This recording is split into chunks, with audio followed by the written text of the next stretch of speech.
Le Mali, vaste territoire semi-désertique, est coupé en deux depuis quelques mois, puisqu'il y a eu une invasion des rebelles Touaregs qui a entraîné la venue des islamistes fanatiques qui ont voulu imposer la loi de la charia. Automatiquement, les gens se sont expatriés, certains se sont déplacés vers le sud de manière à fuir la prise des villes et de se réfugier dans leurs familles respectives qui peuvent être dans les grandes villes du sud.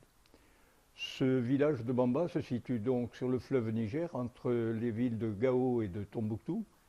Il y a un millier d'habitants qui sont coupés du monde. On parvient à avoir des informations d'une manière indirecte, par ricochet, selon les bons vouloirs de nos amis qui sont sur place.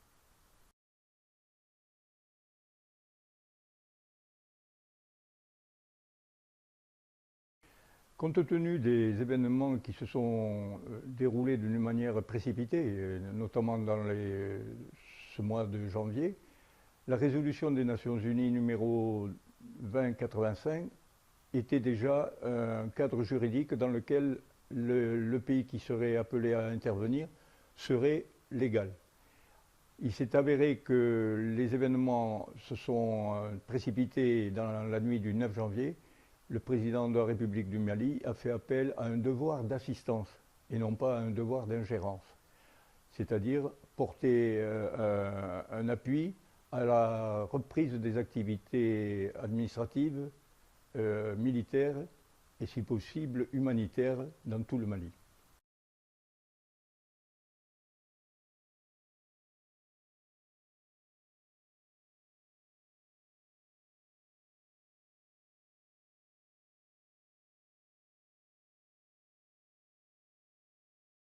Dans votre question, la première démarche d'une armée, évidemment, est de rétablir l'autorité d'un État. Or, l'État était évanescent. Depuis quelques mois, il n'y avait plus d'État au sud, puisqu'il y avait eu, en plus de l'invasion au nord, un coup d'État au sud.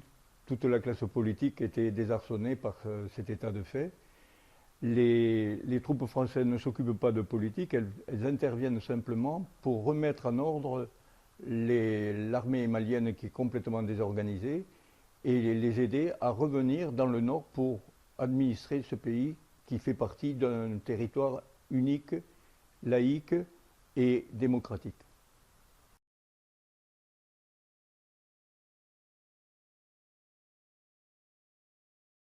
Vous auriez pu ajouter aussi la Libye. Cependant, il ne faut pas oublier que l'appel au secours du président a été déterminant. Le président malien ayant compris que l'invasion était imminente dans le sud, il n'y avait pas d'autre possibilité pour eux de se défendre. Donc ils ont fait appel au pays qui était le plus avancé dans la négociation, c'était la France. On peut s'interroger maintenant sur la durée que va pratiquer les autorités françaises, mais d'après les dernières déclarations, la mission de la France est de rétablir l'intégrité du territoire et de finir la pacification autour d'une table de négociation avec toutes les parties qui ont été des belligérants, plus ou moins sanguinaires ou pas. Il y a des richesses souterraines dans le territoire nord du Mali qui expliquent en partie les revendications des rebelles touaregs. Il ne s'agit pas de culture ou de folklore touareg, il s'agit des perspectives de ce futur État qu'ils envisagent indépendant, qui à mon sens n'a pas une forte chance de réussir. Par contre, une certaine autonomie serait certainement un élément de négociation. Le sous-sol malien contient du pétrole, de l'uranium, d'autres matières premières qui peuvent faire la richesse de ce pays tout entier. Grande question. J'ai le mois dernier invité à Narbonne un ancien otage d'AGMI, M. Pierre Camat, qui a fait un brillant exposé, mais un émouvant exposé sur ses conditions de détention. On a affaire à des gens qui sont sans foi ni loi. Sans foi, c'est encore un jeu de mots qui est mauvais, puisqu'ils sont inféodés à une discipline islamiste, dure, cruel même parfois, puisqu'on procède à des flagellations, des amputations, des viols. C'est inimaginable les violences qu'il y a dans ce pays. Le vrai problème de la libération des otages réside dans la façon d'aborder les négociations, ce qui est très compliqué et d'une manière générale empreinte d'un secret total. On sait très bien qu'ils sont en vie, mais on ne sait pas les conditions exigées par les ravisseurs.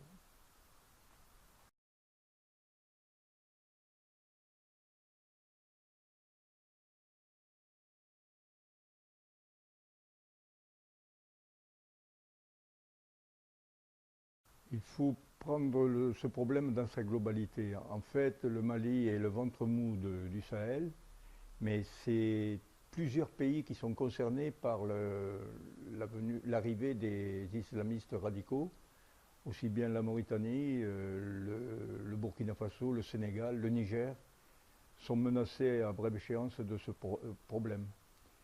Le président Hollande se réfugie dans la résolution des Nations Unies qui lui trace un cadre juridique valable pour un an. Donc on peut supposer que d'ici un an, les choses seront beaucoup plus claires quand l'opération Serval sera finie et que les élections auront lieu au Mali.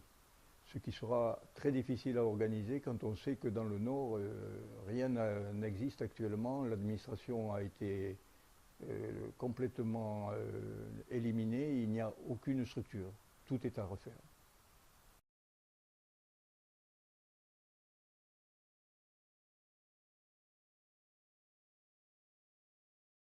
Les otages français sont là-bas depuis plus de 2 ans. On ignore les conditions actuelles de négociation. On peut supposer que ce sont deux stratégies différentes. Pour les Algériens, ça a été la stratégie de ne pas dialoguer, de ne pas négocier. On a vu le carnage que cela a provoqué, mais y avait-il d'autres solutions? Point d'interrogation. Pour les Français, le problème se pose en d'autres termes parce que certains étaient des employés du privé et il y a une connexion avec le groupe Areva qui exploite l'uranium au Niger, qui, eux, peuvent financer certainement l'opération. Faut-il financer? Là aussi, il y a les pour et les contre. Pour Pierre Kamat, on a échangé contre 4 islamistes qui étaient emprisonnés au Mali. Est-ce qu'on va négocier avec des tortionnaires? Est-ce qu'on va négocier avec des bandits, des voyous, des assassins? C'est une réponse qui nous sera donnée dans quelques semaines, certainement.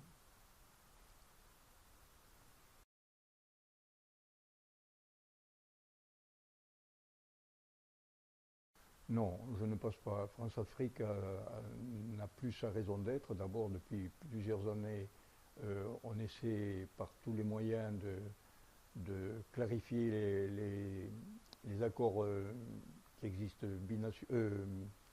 bilatéraux entre les pays africains et les pays d'Europe. La France avait un particularisme à part puisqu'elle négociait avec des dictateurs ou des maîtres pantins du pouvoir en Afrique.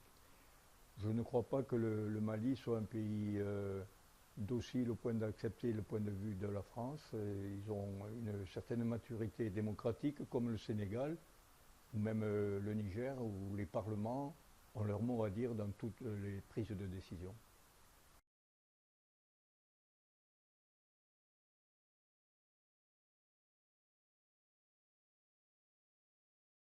Marie-Hélène Fabre, députée de l'Aude, a une particularité, c'est qu'elle répond toujours au courrier que leur adressent les futurs électeurs. Pour mon cas, elle a répondu d'une manière favorable en présentant mon dossier de ce que sera le futur Mali dans les années qui viennent, à savoir que sur la table de négociation, non seulement il faudra débattre d'un dialogue de paix, mais j'ai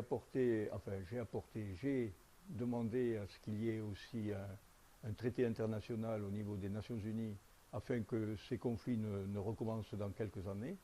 Et troisième volet, de développer tout le Sahel, tous les pays partenaires du Sahel, à condition qu'ils se mettent d'accord sur un projet qui équivaut à un plan Marshall avec des grandes réalisations qui apporteraient un secours à toute cette jeunesse désœuvrée africaine qui n'a pas d'espérance de pouvoir s'exprimer d'une manière générale dans l'accomplissement de leur vie, puisqu'ils ne sont sans travail et sinon sans infrastructure pour leur avenir. Donc Marie-Hélène Fabre a très bien compris la situation et a recommandé mon dossier auprès du ministre des Affaires étrangères, Laurent Fabius, ainsi que le directeur de cabinet de M. François Hollande.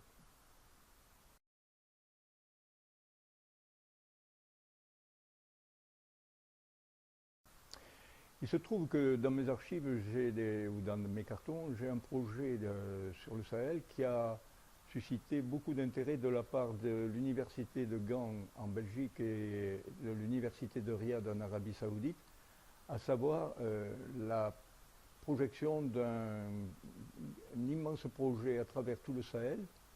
Évidemment, on va nous considérer comme des fous, comme Paul Riquet quand il a voulu faire le canal du Midi, Ferdinand de Lesseps voulant creuser le canal de Suez ou celui de Panama. Mais là, il s'agit d'un canal de 6600 km qui partirait de Mauritanie, de Nouakchott, à travers toutes les dunes et tous les règues du Sahara, direction Tombouctou, Agadez, et remontant vers le nord, vers Saloun, dans le golfe de Sirte, sur la frontière libyenne et égyptienne, pardon. Et donc cette perspective, patronnée par les universitaires, mais aussi par des plans élaborés par des ingénieurs, financés par des pétrodollars des pays du Maghreb et du Golfe, donnait une espérance certaine pour des décennies à des milliers de jeunes Africains qui deviendraient d'abord peut-être des travailleurs, des ingénieurs, des cadres, des entrepreneurs, de manière à développer cet immense projet qui s'étalerait sur une vingtaine d'années dans sa phase de réalisation. C'est un projet qui est dans l'air. Je ne sais pas s'il aboutira, mais j'ai demandé à ce qu'il soit posé sur la table de négociation. Je dois vous dire que l'état des lieux sera certainement un élément déterminant pour savoir ce qui reste à reconstruire. Aux dernières nouvelles, le drapeau islamique flottait sur la mairie de Bamba. Il était interdit de fumer, de boire, de jouer au football, de regarder la télévision, d'écouter de la musique occidentale. Les femmes devaient être habillées à la manière prévue par la charia, les hommes aussi. Donc, dans les esprits, il faudra peut-être quelques années pour remettre en ordre ce traumatisme très fort. Avec l'aide de notre association et celle de Longjumeau Afrique aussi, nous avons mis au point un système d'exfiltration des familles qui étaient menacées, instituteurs, directeurs d'école, agents de santé. Nous avons ainsi sauvé une quinzaine de familles en les expatriant sur Bamako. Et dernièrement, on a réussi à arracher des griffes des futurs enfants soldats. 9 élèves qui étaient plus scolarisés, nous les avons transférés sur Bamako après un voyage de 1200 km en bus, ce qui est très pénible pour l'avoir pratiqué. Et nous avons quelques informations comme quoi tout a été saccagé, y compris l'école d'infirmiers à Gao où tout a été vandalisé. Il ne reste plus rien, donc tout est à reconstruire. L'avenir du Mali passe aussi par les appuis internationaux, nationaux et africains, mais aussi peut-être par le tissu des relations qui sont créées avec les ONG. C'est pourquoi, dans un avenir très proche, j'ai créé un appel au secours pour venir en aide à nos amis maliens. Cette opération s'appelle SOS Mali, qui, je l'espère, réunira assez de fonds pour aider les déplacés qui sont partis du nord dans les villes du sud, et cela sous couvert de HCR, le Haut Commissariat aux réfugiés à Genève, qui patronne aussi l'opération. S'il y avait une note d'espoir à prodiguer à travers les médias, ce serait de dire qu'en Afrique, mieux vaut voir une fois que d'entendre 1000 fois. Ceci dit, donc, à nous d'être les interlocuteurs, mais en même temps les bâtisseurs du futur Mali.